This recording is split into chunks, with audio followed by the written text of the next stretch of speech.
Respetables hermanos, prosigo con el estudio de Génesis capítulo 38, que trata sobre este episodio específicamente de Judá y de Tamar. Ya hemos dado lectura a la parte que corresponde a la desgracia de Tamar con dos maridos, comprendida en los versículos 6 hasta el 11. Pidamos la dirección del Señor. Dios Todopoderoso, una vez más,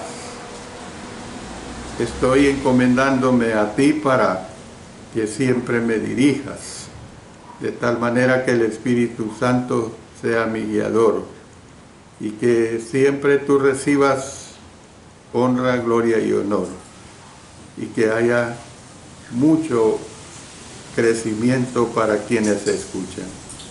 En el nombre del Señor Jesucristo. Amén. Amén. Bueno, analizo a partir del versículo 6. Dice que después Judá tomó mujer para su primogénito la cual se llamaba Tamar. Aunque Judá escogió una esposa sin el consentimiento de la bendición de su padre, trató con su hijo de manera diferente. Fíjese qué cosas.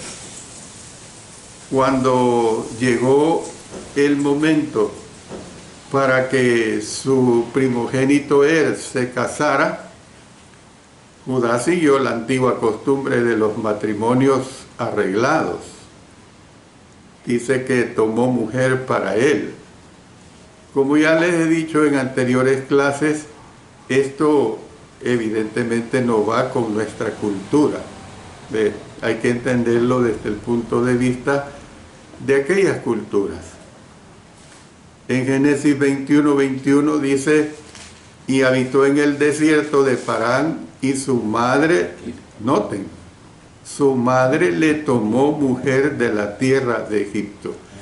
O sea, allí no se podía ver, le gusta a mi hijo esta mujer, le gusta a mi hija este hombre. El asunto es que así se aceptaba y punto. Hay afinidad entre ambos, no se daba esto. Y dice también en Génesis 24, 3 y 4: y te juramentaré por Jehová, Dios de los cielos y Dios de la tierra, que no tomarás para mi hijo mujer de las hijas de los cananeos, entre los cuales yo habito, sino que irás a mi tierra y a mi parentela y tomarás mujer para mi hijo Isaac. Y luego en Génesis 34, 4, y habló Siquén a Hamor su padre diciendo: tómame por mujer a esta joven. O sea, fíjese bien que Siquén le gusta a Dina, pero le dice a su padre que se la tome.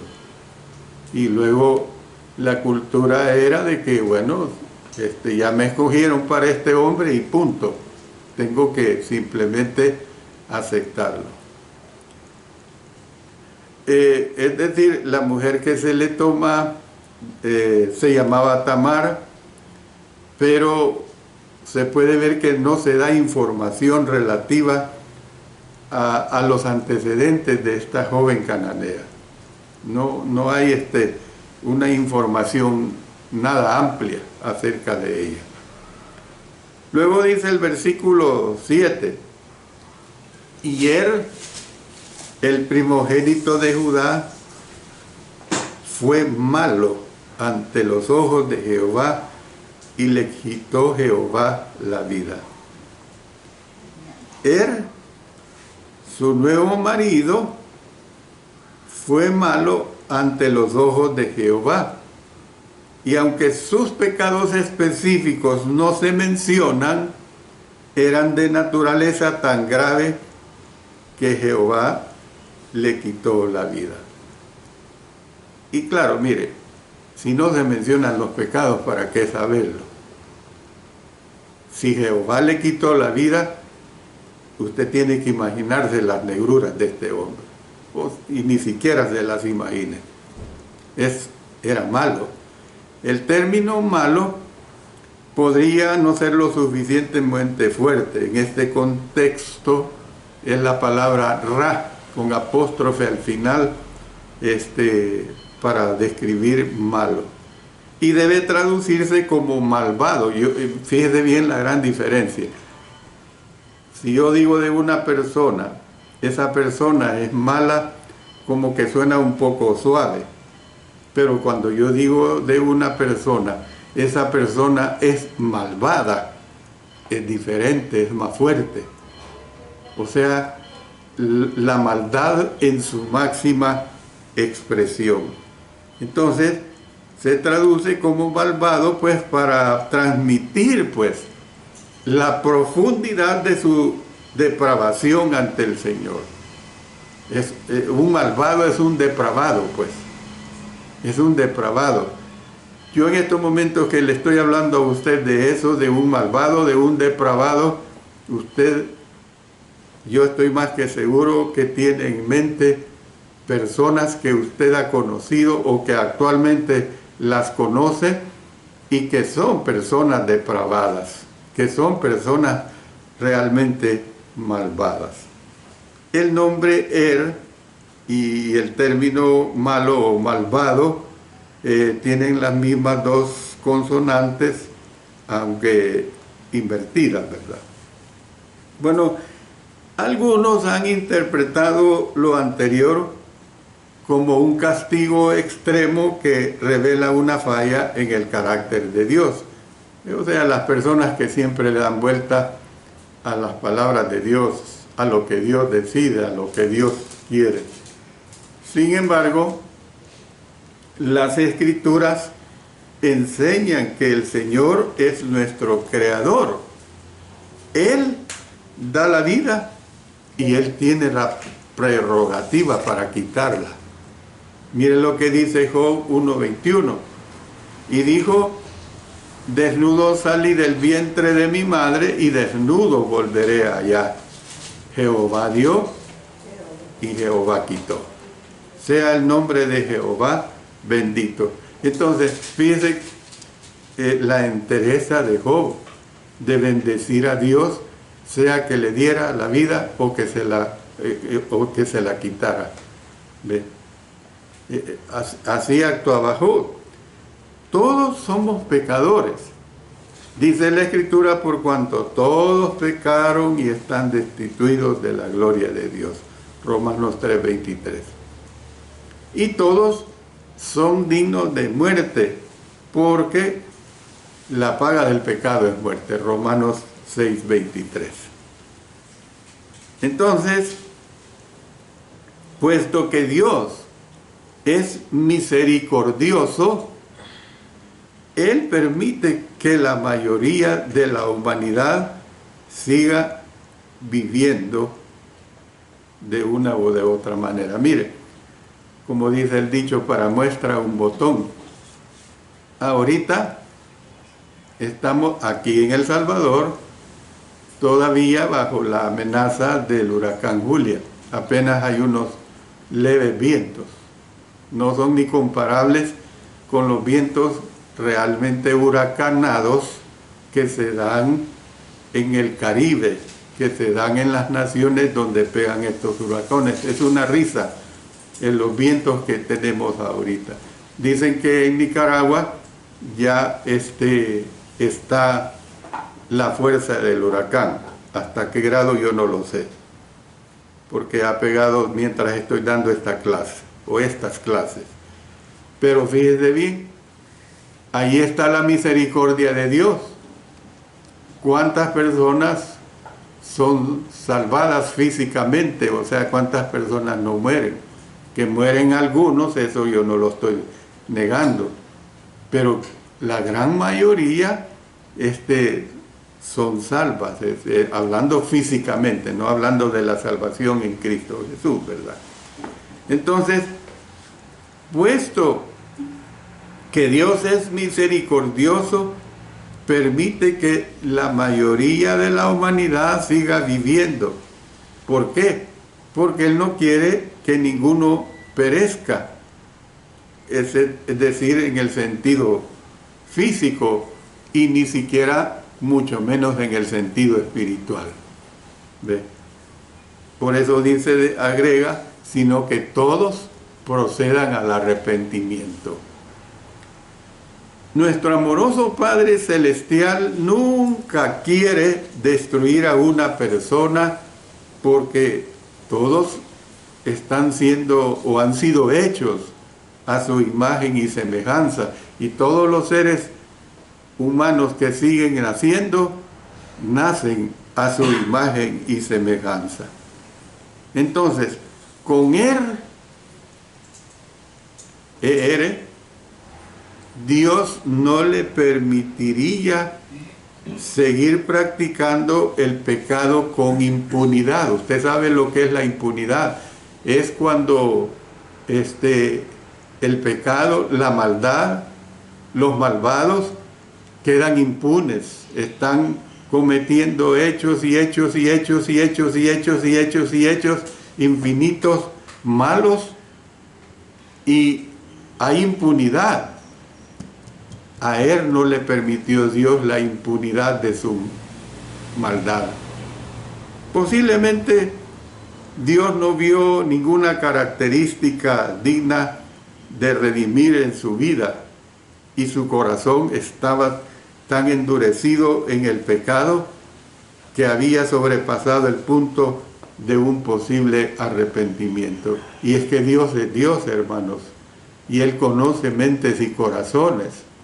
Él conoce quién realmente va a obedecer su voluntad, y Él en esa omnisciencia evidentemente pudo ver que él era una persona que definitivamente estaba hecho para concebir el mal y vivir para el mal.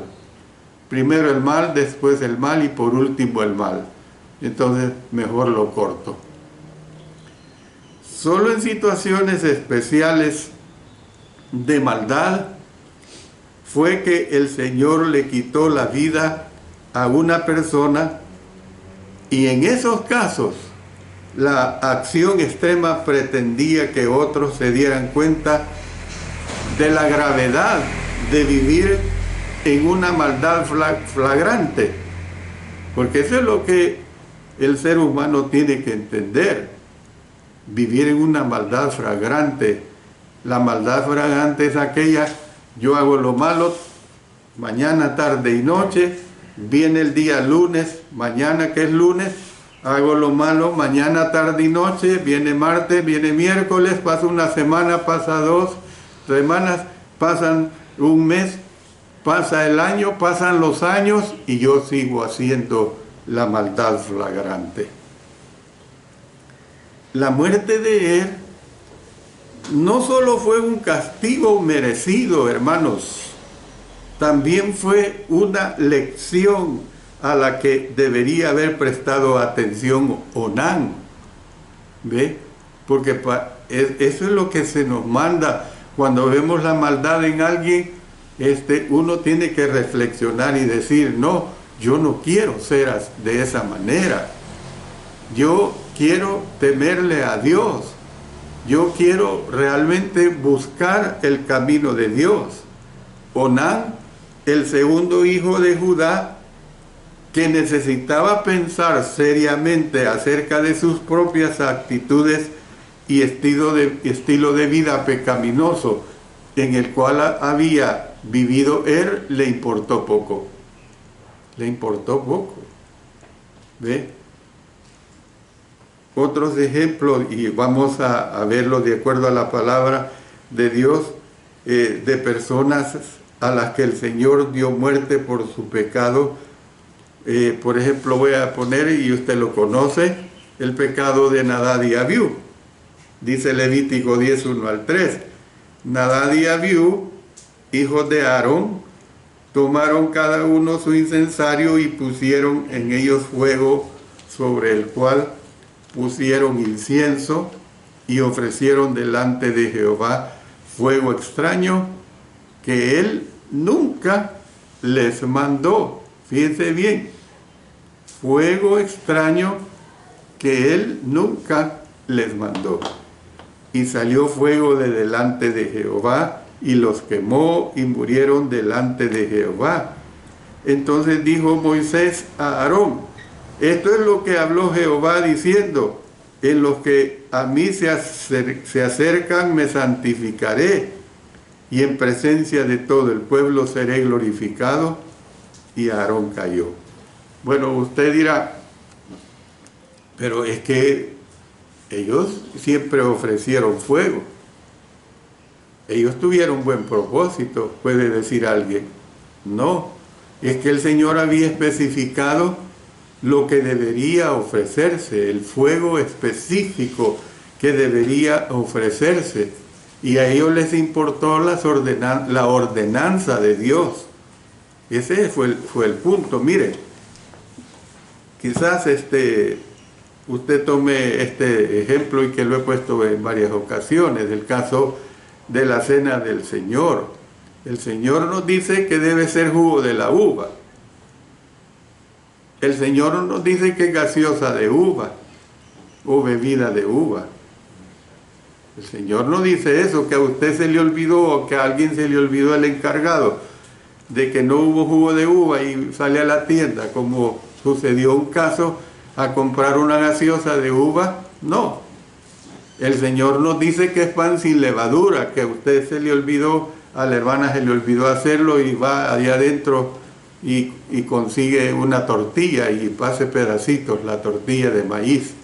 No, que mire, si el Señor aplicara lo que aplicó a Nadab y a Abiú, ¿cuántos muertos a lo mejor hubiesen ya habido? ¿Ve? Por ser tan descuidados en eso. Yo le digo una cosa, es que mire, hermanos, que aquí cuesta conseguir jugo de uva, pero hay uvas. Haga lo imposible, hermano, hermana, exprima las uvas, pero haga lo que el Señor está diciendo. Eso es lo que nosotros tenemos que entender. El Señor nos dice que tenemos que ofrendar. Hay que ofrendar, hermanos, conforme hemos sido prosperados, no cuando usted le dé la gana, aun cuando ha recibido un salario. ¿Ve? No se pueden cambiar los parámetros de Dios. Otro ejemplo, los que se rebelaron contra Moisés. Número 16, vamos a leer del 31 hasta el 35. Miren lo que dice: y aconteció cuando cesó él de hablar todas estas palabras, se abrió la tierra que estaba debajo de ellos. Abrió la tierra su boca y los tragó a ellos, a sus casas, a todos los hombres de Coré y a todos sus bienes. Y ellos, con todo lo que tenían, descendieron vivos al Seol, y los cubrió la tierra, y perecieron de en medio de la congregación. Y todo Israel, los que estaban en derredor de ellos, noten la lección, huyeron al grito de ellos, porque decían: no nos trague también la tierra. También salió fuego de delante de Jehová y consumió a los 250 hombres que ofrecían el incienso. Y vemos el caso también de Usa, segundo Samuel 6, 6 y 7. Cuando llegaron a la era de Nacón, Usa extendió su mano al arca de Dios y la sostuvo, porque los bueyes tropezaban, y el furor de Jehová se encendió contra Usa, y lo hirió allí Dios por aquella temeridad, y cayó allí muerto junto al arca de Dios. O sea, él pensó que esa arca se iba a ir al suelo, no le tuvo alcance, que era protección de Dios y que Dios no iba a permitir eso. ¿Ve? Y Dios se lo acabó. Y usted sabe que en el Nuevo Testamento hay un caso bien patético, el caso de Ananías y Zafira, en el capítulo 5 de Hechos, donde venden la propiedad y mienten en cuanto a lo que ofrecen. El punto no fue lo que dieron, sino la mentira de sustraer, pues, de sustraer tanto el esposo como la esposa. Y usted sabe perfectamente que Dios les quitó la vida.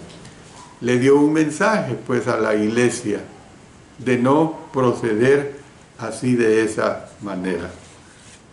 Bueno, veamos el versículo 8.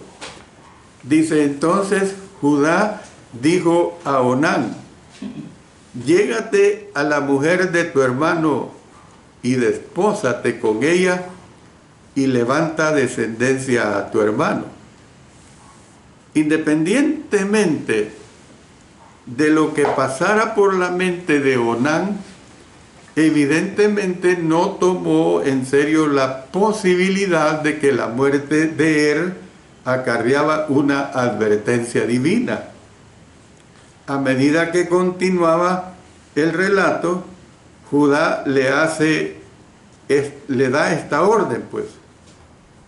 Una orden así suena muy extraña hoy en día, lo que he dicho hace un momento. Sin embargo, estaba en armonía con la ley del liberato. Más adelante me voy a referir a ella. La ley del liberato del matrimonio, que se practicaba en el antiguo cercano oriente mucho antes de que se diera la ley mosaica.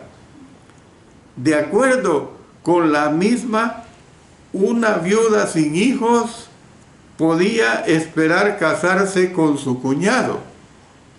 La razón para el segundo matrimonio bajo la ley de Moisés era general: un heredero a su marido muerto. ¿Por qué?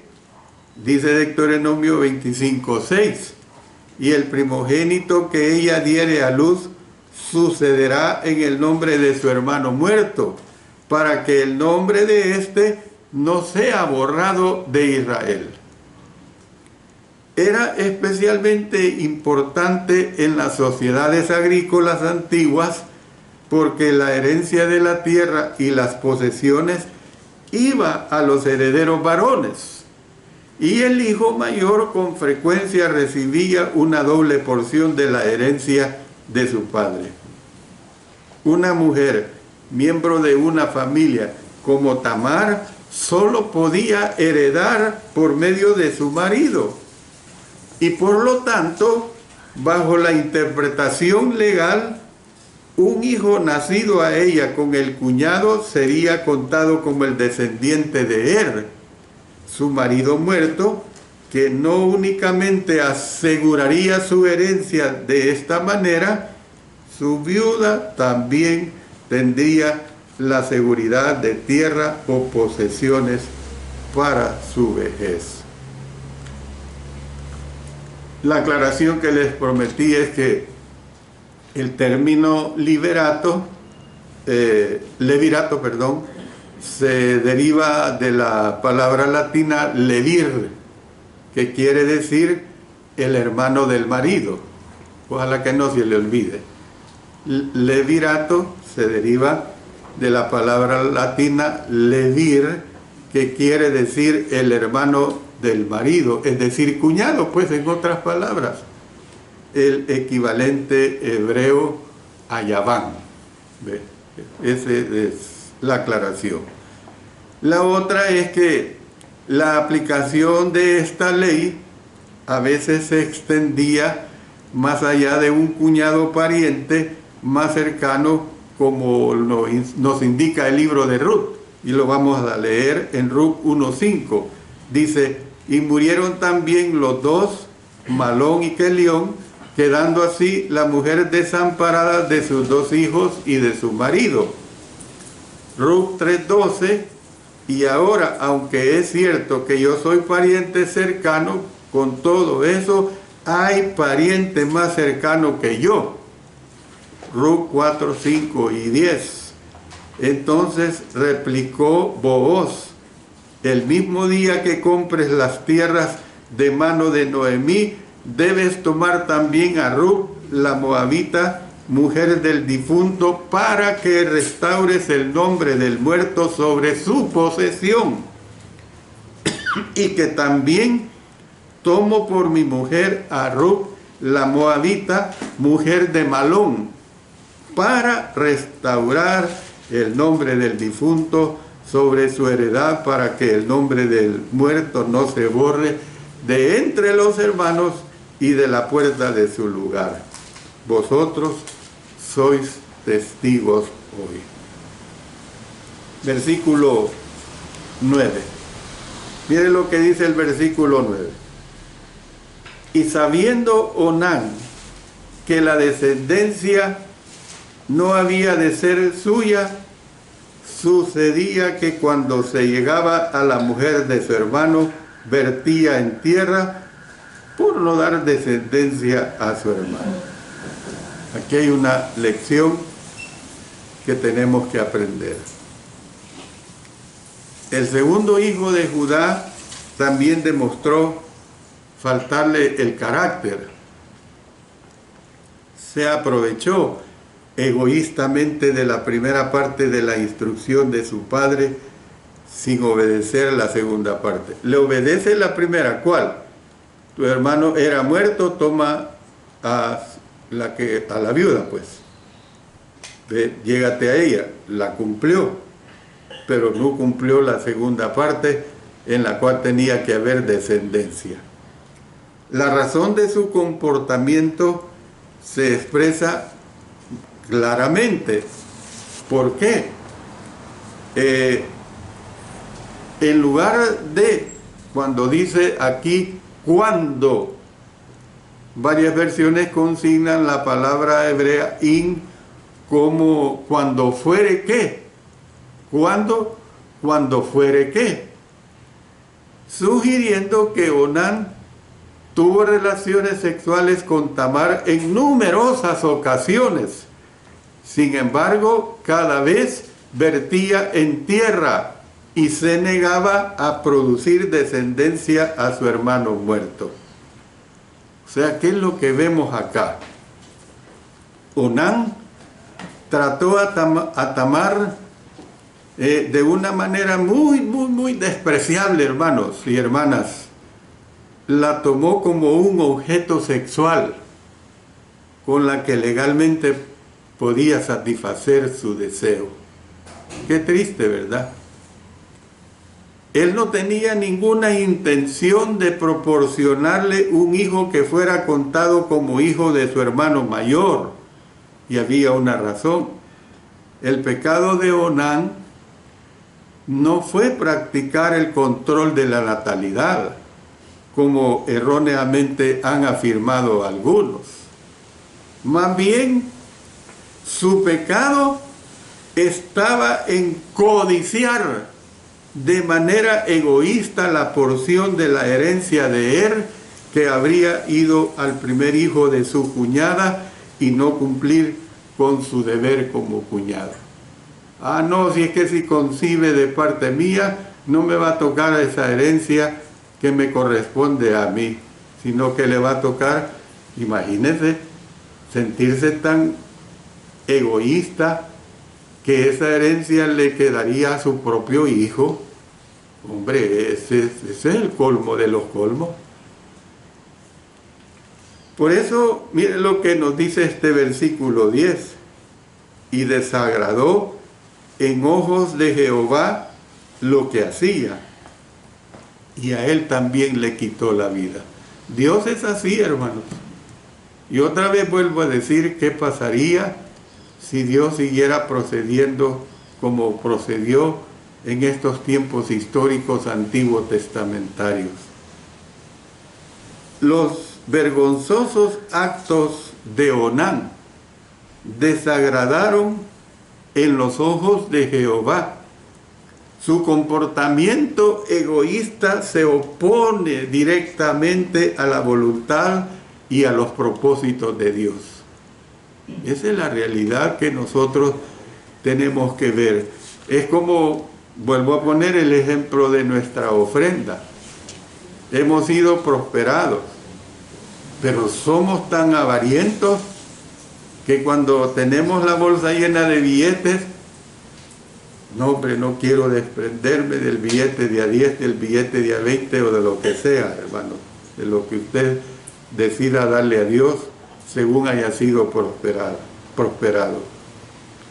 Entonces, Onán no había aprendido nada de la muerte repentina de su hermano mayor, porque pensó que podía pecar con impunidad. Y por lo tanto, que nos dice la palabra de Dios, a él también le quitó la vida. Le quitó la vida, hermano. Versículo 11. Y Judá dijo a Tamar su nuera, quédate viuda en casa de tu padre hasta que crezca Sela, mi hijo, porque dijo, no sea que muera él también como sus hermanos. Y se fue Tamar y estuvo en casa de su padre. Judá era inconsciente, hermanos. Era inconsciente de la causa de las muertes súbitas de sus dos hijos. Jacob había fallado en inculcar en sus hijos la necesidad de veracidad, la necesidad de rectitud. Y Judá había cometido errores similares con su familia, lo que llevó a los malos tratos de Tamar su nuera por parte de Onán. En vista pues de su doble pérdida, Judá le instruyó diciendo, quédate viuda en casa de tu padre hasta que crezca Sela, mi hijo. Estaba prometiéndole una esperanza futura de un heredero por medio de su último hijo. Sin embargo, pensó para sí, no sea que él muera también como sus hermanos. Si Sela moría, el linaje de Judá sería borrado.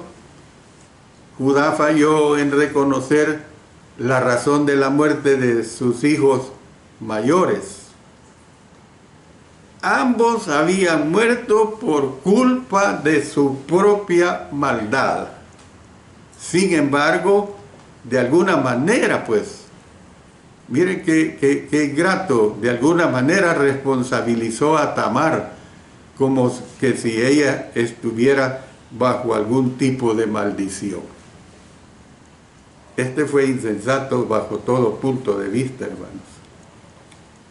Sin darse cuenta de que las palabras de Judá dichas a ella eran hipócritas y falsas, Tamar hizo lo que le dijo, porque dice acá que ella se fue. Mire lo que nos presenta Levítico 22:13. Pero si la hija del sacerdote fuere viuda o repudiada y no tuviere prole, hijos pues, y se hubiera vuelto a la casa de su padre, como en su juventud, podrá comer del alimento de su padre, pero ningún extraño coma de él. Y luego tenemos en Ruth 1:8, y Noemí dijo a sus dos nueras, andad, volveos cada una a la casa de su madre. Jehová haga con vosotras misericordia como la habéis hecho con los muertos y conmigo. Yo termino diciendo lo siguiente, hermanos. Al hacerlo, Judá se eximía de proporcionarle algún tipo de apoyo financiero. Aún ahí fue injusto, hermano. al hacerlo Judá se eximía de proporcionarle a Tamar algún tipo de apoyo financiero. Vamos a continuar el siguiente día del Señor con la ayuda de Él, viendo las siguientes lecciones que se nos presentan acá con el fin pues de seguir aprendiendo las cosas que nosotros, los hijos de Dios, no debemos caer. No, yo no estoy diciendo ni nunca lo diré en el sistema de culturización de aquella época. Yo no hablo en ese sentido, porque costumbres, culturas son una cosa, pero pecados son pecados todo el tiempo. Y los pecados pueden ser de acuerdo a nuestras condiciones actuales, en las cuales nosotros podemos caer en situaciones verdaderamente muy embarazosas. Dios bendiga a cada uno de nosotros, hermanos. Dios bendiga siempre su palabra, la palabra que nos ayuda a forjarnos en nuestra vida completamente espiritual. Oremos. Padre eterno, ayúdanos pues, Señor, a presentar todos estos mensajes que realmente tengan un mensaje o muchos mensajes de ayuda a nuestras vidas. Gracias por ello, Señor, en el poderoso nombre de nuestro Señor Jesucristo. Amén. Amén.